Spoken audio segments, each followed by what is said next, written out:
The truth hurts, doesn't it? It leaves you vulnerable. These are pains that both Carol and the Hive endure on Season 1, Episode 4 of Pluribus, entitled, Please, Carol. Let's dive in.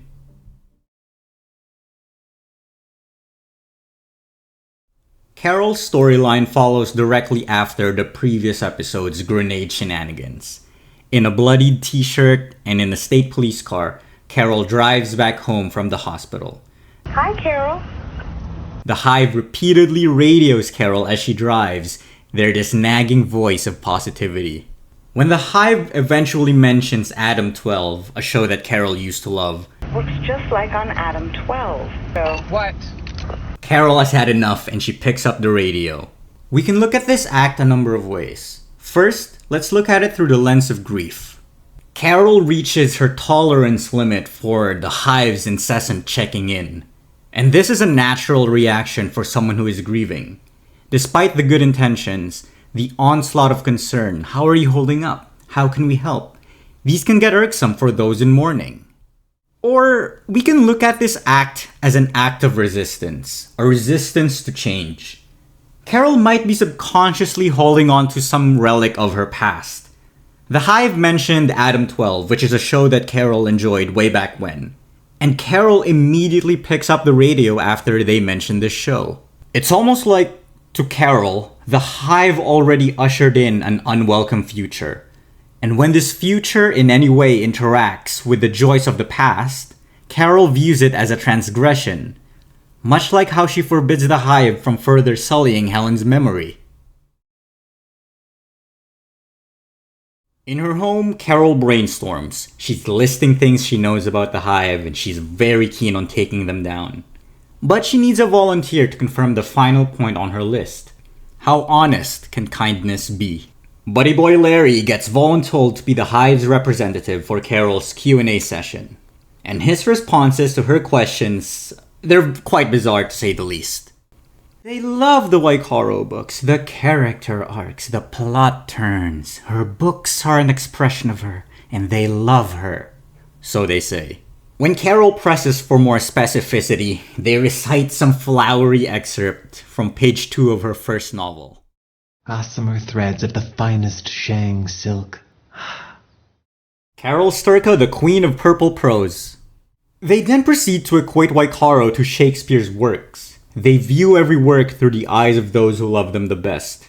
To put Waikaro on the same pedestal as Shakespeare's works is bewildering to Carol, and to me.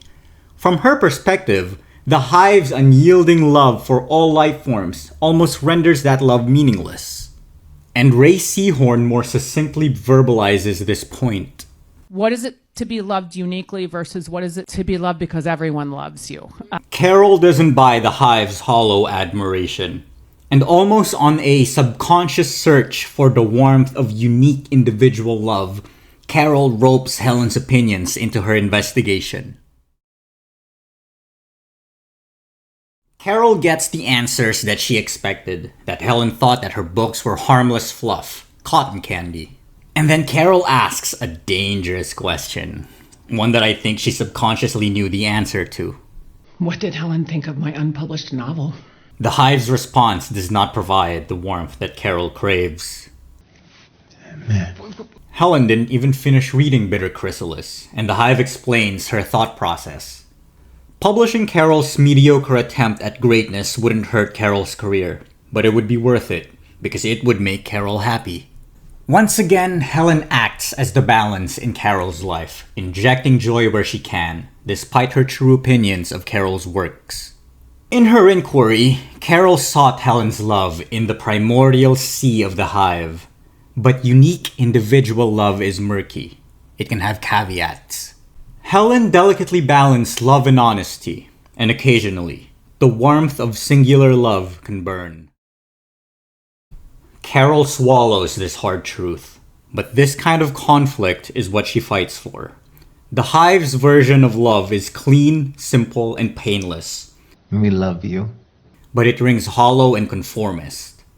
Carol fights for the human experience and all the messy complexities that come along with that. Later, when Carol tests the pentothal on herself, she unleashes truths that she doesn't want to face. I miss you. Another layer of human complexity. When our emotions, when our reality becomes too unpleasant, we withdraw from the truth.